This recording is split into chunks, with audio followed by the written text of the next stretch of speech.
आपल्याला स्थानबद्ध करण्यात आलं होतं. काय म्हणणं आहे नेमकं, काय काय प्रकार झाला? सर्वप्रथम आज धाराशिव जिल्ह्यामध्ये माननीय सर्वसामान्यांचे लोकनाथ, महाराष्ट्राचे लोकप्रिय उपमुख्यमंत्री एकनाथजी शिंदेसाहेब, आता शिवसेना मुख्य नेते, यांचं आज जिल्ह्यामध्ये मी सर्वप्रथम सर्व शिवसैनिक बांधवाच्या वतीने स्वागत करतो. आणि आज एकनाथभाई शिंदेसाहेब येणार आहेत. मागच्या नगर परिषद निवडणुकीमध्ये, मागच्या जिल्हा परिषदच्या झालेल्या निवडणुकीमध्ये ज्या पद्धतीनं तिकीट वाटपमध्ये तिकीट विकले गेले, तत्कालीन संपर्कप्रमुख राजन साळवी, ज्ञानराज चौगुले आणि अजित पिंगळे यांनी पूर्ण पक्ष, म्हणजे बघा जिल्ह्यामध्ये साधारणतः 55 जिल्हा परिषदच्या जागा आहेत.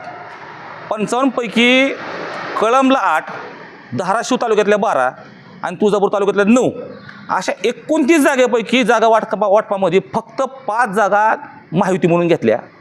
5 जागेमध्ये 4 उमेदवार हे भाजपचेच आहेत, फक्त चिन्ह शिवसेनेचं आहे. आणि उरलेल्या सगळ्या जागा त्यांनी भाजप देऊन टाकल्या.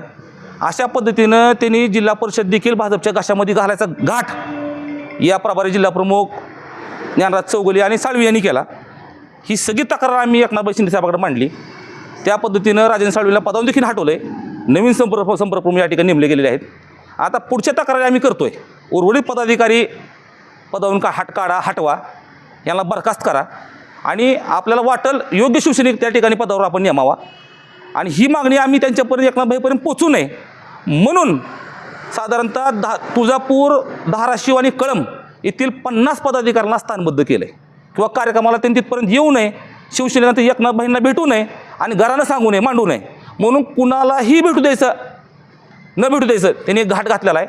त्यामुळं अतिशय पोलीस बंदोबस्त मोठ्या प्रमाणात लावलेला आहे.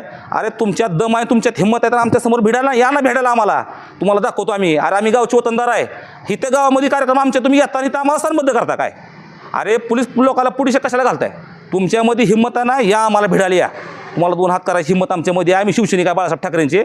आणि ही सगळी कैफियत उद्या देखील आम्ही शिंदेसाहेबाला जाणार, भेटणार, मांडणार. आज जरी तुम्ही इथं पोलीस लोकांचा घेतला असेल तुम्ही असरा तर हिले काळ टिकणार नाही, चालणार नाही, आम्ही खपवून बी घेणार नाही आम्ही. त्यामुळं तुमच्यात हिंमत आहे, तुम्हाला जाहीर आव्हान आहे माझं.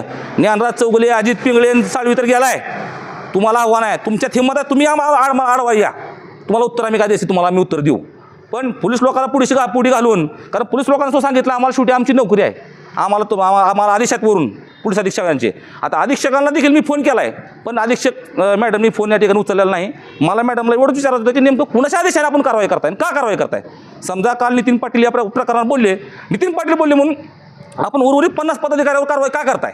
प्रत्येक सरपंचाला, प्रत्येक पदाधिकाऱ्याला, उपतालुका प्रमुख असेल, विभाग प्रमुख असेल, त्या ठिकाणचा शहर प्रमुख असेल, त्या ठिकाणचा पदाधिकारी असेल, त्याला जाऊन तुम्ही घराघरात जाऊन पोलिस दडपण आणायला लागले, तुम्ही कार्यक्रमाला येऊ नका, तुम्हाला अटक करू, तुम्हाला कारवाई करू.